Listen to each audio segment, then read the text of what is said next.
CM Sai वीर बाल rally में हुए शामिल। मरीन ड्राइव से सीएम ने रैली को दिखाई हरी झंडी। रैली में 5000 से अधिक छात्र हुए शामिल।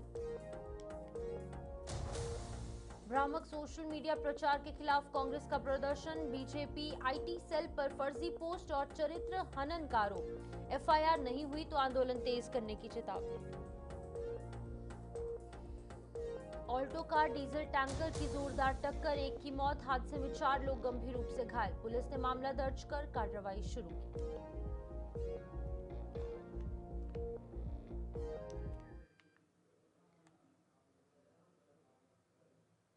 नमस्कार, छत्तीसगढ़ बुलेटिन देख रहे हैं आप और मैं हूं शिपवन शर्मा। तो चलिए शुरुआत करेंगे बुलेटिन की। मुख्यमंत्री विष्णुदेव साय छत्तीसगढ़ राज्य अल्पसंख्यक आयोग द्वारा आयोजित वीर बाल रैली में शामिल हुए। मुख्यमंत्री साय ने राजधानी रायपुर के मरीन ड्राइव से रैली को हरी झंडी दिखाकर रवाना किया, जहां इस भव्य रैली में लगभग 5000 से अधिक स्कूली छात्र और छात्राएं जो है वो स्काउट्स एंड गाइड्स और एनसीसी कैडेट्स ने भी सहभागिता की। रैली में सिख परंपरा की वीरता को दर्शाती गतका जैसी साहसिक गतिविधियां जो है वो देखने को मिली, जहां पर सांस्कृतिक प्रस्तुतियां और प्रेरणादायी झांकियों ने भी उपस्थित जनसमूह को गहरे भावनात्मक स्तर पर जोड़ा।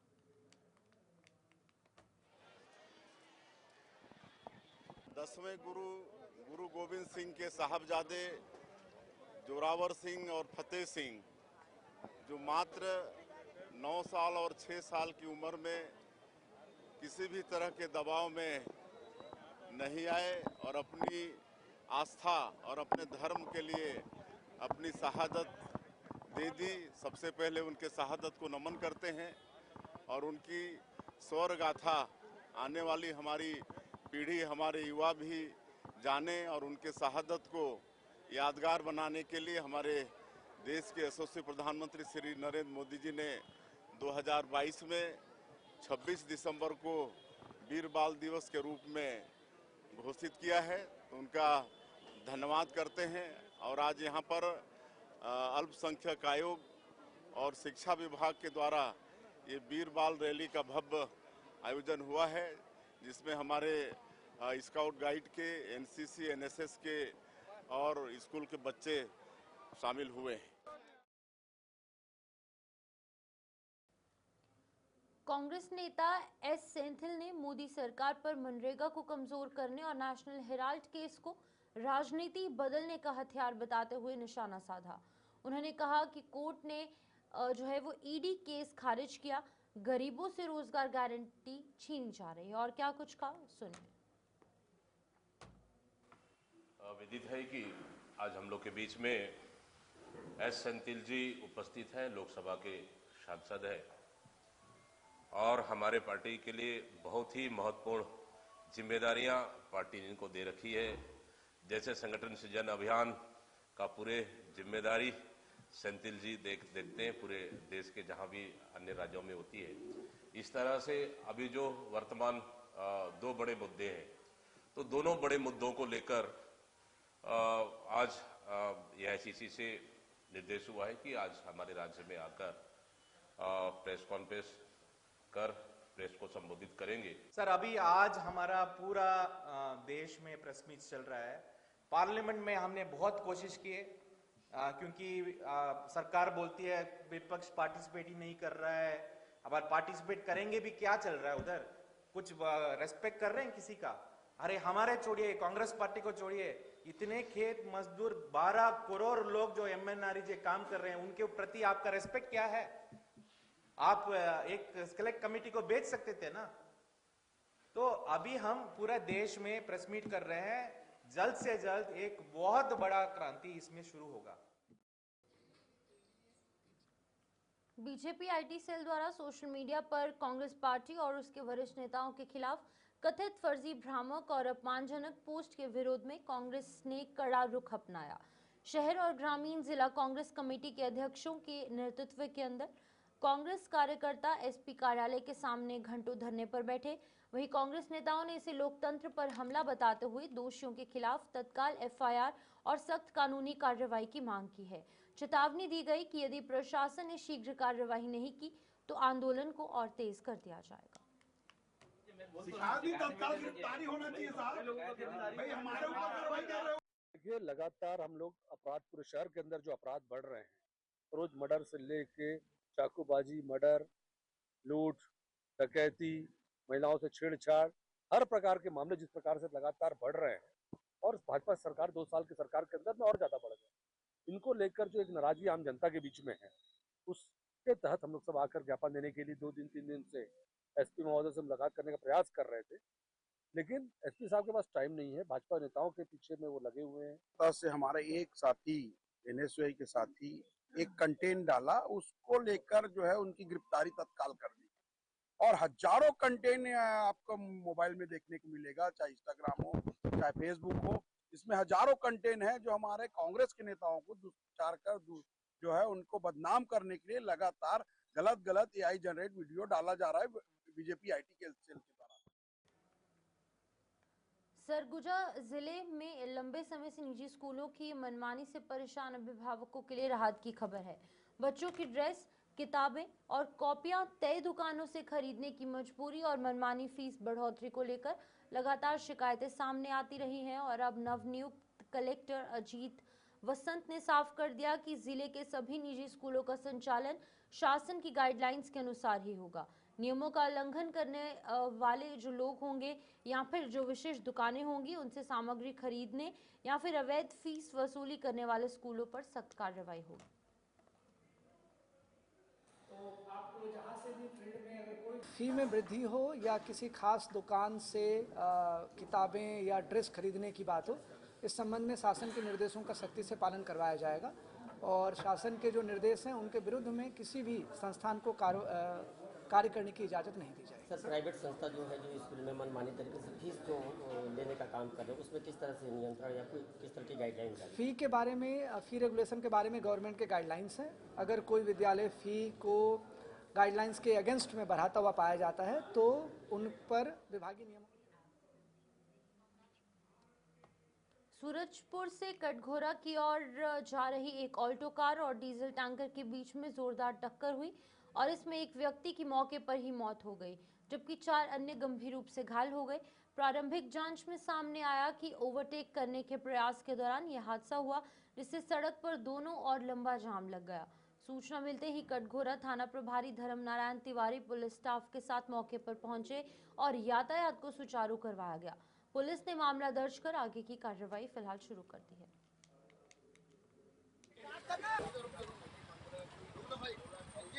खाड़ में एक वाहन दुर्घटना हुई है जिसमें एक आल्टो जिसमें 5 लोग सवार थे जो सूरजपुर से बिलासपुर की ओर जा रही थी और एक टैंकर जो कटघोरा से अंबिकापुर की ओर जा रहा था के बीच में टकराव हुआ है, जिसमें आल्टो में 5 लोग सवार थे। अभी जानकारी मिली है कि एक की मृत्यु हुई है, 4 घायल हैं। घायलों को अस्पताल भर्ती कराया गया है। कितने टाइम तक जाम हो गया था? सूचना मिलते ही तत्काल पुलिस पहुंची। दोनों तरफ लगभग 2 किलोमीटर का हाईवे जाम हो गया था, जिसे घायलों को अस्पताल भेजने के बाद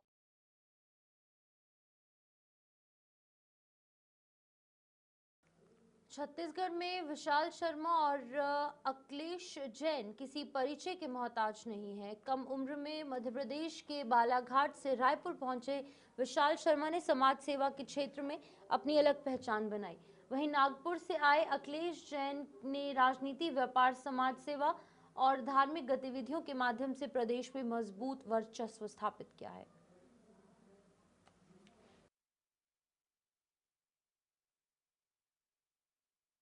मैं उन्हें बहुत बहुत बधाई दूंगा और मैं अपना परिचय दे दूं कि स्वामी स्वदेशानंद ब्रह्मगिरी महाराज अंतर्राष्ट्रीय अध्यक्ष, अंतर्राष्ट्रीय संत बौद्धिक मंच एवं संस्थापक संयोजक सनातनी अखाड़ा। आज प्रेस वार्ता लेने का उद्देश्य ये है कि हमारे भारत के छत्तीसगढ़ आदिशक्ति भूमि में आज ऐसे युवा को हमने महाबली सेना का प्रदेश अध्यक्ष बनाया है जो परिचय का मोहताज नहीं है, जो बचपन से ही समाज सेवा, राष्ट्रभक्ति और सनातन धर्म के प्रति अटूट आस्था रखने वाले ऐसे हमारे युवा सम्राट विशाल शर्मा को हमने छत्तीसगढ़ का प्रदेश छत्तीसगढ़ खादी ग्राम उद्योग आयोग के अध्यक्ष राकेश पांडे ने होटल बेबी लॉन के अंदर आयोजित प्रेस कॉन्फ्रेंस में बताया कि पंडित शास्त्री प्रतिदिन दोपहर 2 बजे से शाम 6 बजे तक कथा सुनाएंगे। उन्होंने कहा कि विशाल डोम शेड का निर्माण 80% हो चुका है। दुर्ग, भिलाई, रायपुर समेत पूरे प्रदेश और देश के हजारों श्रद्धालु जुटेंगे। कैबिनेट मंत्री यहां पर पहुंचे और उनकी तरफ से आयोजन समिति अध्यक्ष पंडित वीरेंद्र प्रसाद शुक्ला की जो व्यवस्था है उनकी तरफ से की गई थी, उनकी भी सराहना की। सामाजिक कार्यक्रम हो रहे हैं और के माध्यम से मैं सभी हमारे छत्तीसगढ़ और हमारे दुर्ग जिले के सभी श्रद्धालुओं को आमंत्रित करता हूँ। तारीख 25 दिसंबर से 29 दिसंबर के मध्य में कथा है। 25 दिसंबर को कथा की शुरुआत होगी। दिन के 2 बजे से लेकर के शाम के 6 बजे तक का समय रखा है। एक आयोजन किया गया और इस आयोजन की शुरुआत 10 दिसंबर को भव्य कलश यात्रा से हुई, जिसमें 6000 माताओं ने 6 किलोमीटर पैदल यात्रा की और चिन्मय पांडे के द्वितीय दिवस यज्ञ का शुभारंभ किया। वहीं तृतीय दिवस 1056 गर्भवती माताओं का पुष्पन संस्कार golden book of world record में दर्ज हुआ। चतुर्थ दिवस मुख्यमंत्री कन्या विवाह योजना के तहत यहां पर 93 जोड़ों का सामूहिक विवाह संपन्न हुआ। पूर्व राज्यपाल रमेश बैस, सांसद विजय बघेल, विधायक दीपेश साहू, अन्य जनप्रतिनिधियों ने यहां पर शिरकत की।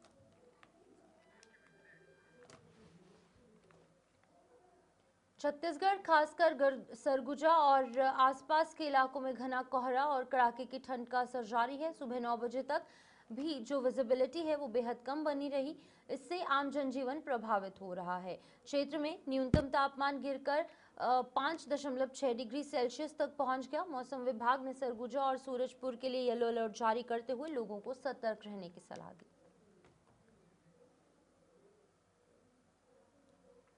कोरबा जिले के उरगा थाना क्षेत्र में बेसमा परपीपारा गांव के अंदर आबकारी विभाग के अधिकारियों और कर्मचारियों को बंधक बनाए जाने का गंभीर मामला सामने आया, जहां पर ग्रामीणों ने अवैध वसूली का आरोप लगाते हुए आबकारी अमले का घेराव किया, जिससे कि स्थिति तनावपूर्ण हो गई। बताया जा रहा है कि करीब 3 घंटे तक अधिकारियों और कर्मचारियों को ग्रामीणों के आक्रोश का सामना करना पड़ा और इसके बाद किसी तरह उन्हें वहां से निकलना पड़ा। ये कोई पहली घटना नहीं है। इससे पहले भी कोरबा जिले में आबकारी विभाग पर अवैध वसूली के आरोप लगते रहे हैं और मामले की जानकारी मिलते ही प्रशासन हरकत में आया। पूरे घटनाक्रम की जांच जारी है।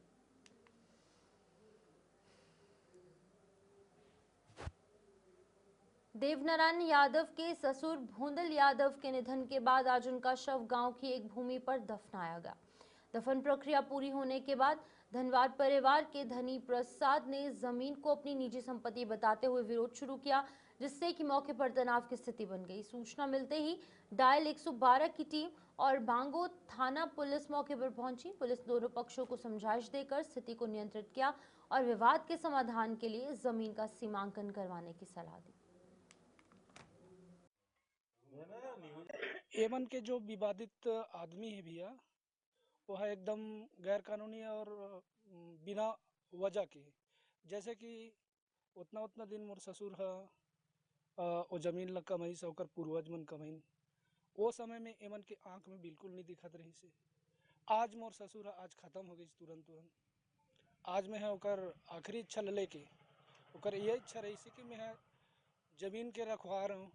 आज मोर देह है यहाँ से जात है तो बेटा मोर जमीन लते हैं, मोर शरीर ला ई कर माटी देवे जेकर में है खेत के सुरक्षा कर सको, चौकीदारी कर सको, देख रेख करो कि कोई मतलब हानि मत पहुंचाए। भैया विवाद ये हुआ थे एमा भुवनार राम के 100 दफन हो है, ओकरे मृत्यु हो है। बाकी ओकर बेटा नहीं है, ओकर बेटी दमाद है। तो जबरदस्ती हम बोलेन भी कि एक कर ले खेत के पार कर लिया तुमन गड्ढा उड्ढा वही कर दफन दे हम कहन तो नहीं मानिन। रायगढ़ रेंज के ग्राम बंगूसरिया जुनवानी के अंदर तालाब में डूबने से एक नन्हे हाथी सावक की दर्दनाक मौत हो गई। घटना की जानकारी मिलते ही क्षेत्र में शौक का माहौल है। वन विभाग के अनुसार सावक के शव का पोस्टमार्टम करवाया जाएगा, जिसके बाद इंदिरा विहार क्षेत्र में उसका अंतिम संस्कार किया जाएगा। बताया जा रहा है कि इलाके में करीब 35 से 40 हाथियों का एक बड़ा दल सक्रिय है, जिसमें कई सावक भी शामिल है। और वन अमला पूरी तरह सतर्क है और लगातार निगरानी जारी है।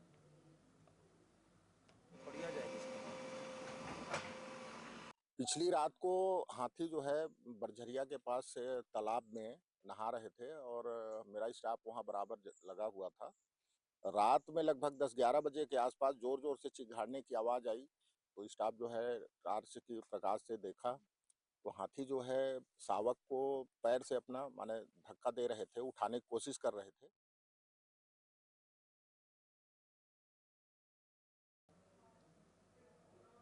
सरगुजा क्षेत्र में संचालित हवाई सेवाएं अब पूरी तरह बंद कर दी गई हैं। फ्लाई विंग कंपनी द्वारा संचालित ये सेवा 1 साल के भीतर बंद करनी पड़ी। दरिमा एयरपोर्ट से 19 दिसंबर 2024 को शुरू हुई ये हवाई सेवा शुरुआती दिनों में ही तकनीकी और प्रबंधन संबंधी समस्याओं से जूझती रही। कंपनी द्वारा तय समय पर विंटर शेड्यूल प्रस्तुत नहीं किया गया और जून 2025 से अब तक उड़ान महज 5 बार ही संचालित हो सकी। इन कारणों से यात्रियों की अपेक्षाएं पूरी नहीं हो पाई और अंत में सरगुजा की ये हवाई सेवा बंद कर दी गई। तो चलिए फिलहाल खबर छत्तीसगढ़ में इतना ही। दीजिए इजाजत और तमाम अपडेट्स के लिए आप जुड़े रहिए गुलिस्तान न्यूज के साथ। नमस्कार।